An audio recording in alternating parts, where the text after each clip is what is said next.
তোমার শাড়ি কই? মেস কি ভিন্দা রয়েছে কিনলে তুমি? কোন জায়গায় কি লেখা আছে যে বাসর রাত্রে শুধু শাড়ি পরতে হবে, মেক্সি পরা যাবে না? মেক্সি ঠিক আছে, তুমি এই জায়গায় বসো, তোমার সাথে কথা আছে। না না, বমু তো, এত কথা কোন যাইব, অসুবিধা নাই। কিন্তু শাড়িটা কই? মেস কি ভিনছো কে রে? রে বোকা রে, ওই যে তোমার শাড়ি। শাড়ি শাড়ি করো না, গরম লাগতেছে বলে মেক্সিটা পরছি। আর শোনো, শাড়ি বা মেক্সি এইসব কোনো ব্যাপার না, আসল ব্যাপার হচ্ছে মানুষ। শাড়ির মধ্যে বা মেক্সির মধ্যে, গাউনের মধ্যে, কামিজের মধ্যে কিডা আছে সেটা দিয়ে আমাদের কি কাজ?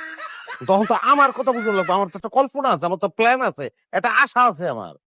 হ্যাঁ, আমি তো কত আশা করে আসছিলাম যে বাসর করে ঢুকে দেখবো লাল শাড়ি পিন্দা গোমরা দিয়ে আমার বউ বয়ে রয়েছে। আমি ঢুকনের লগে লগে দুধের গ্লাসটা আমার দিকে আউগাই দিল, আমি লয়ে একটা চুমুক দিলাম, গোমটাটা উঠাইলাম, বউ একটা মুচকি হাসি দিল, সব শেষ।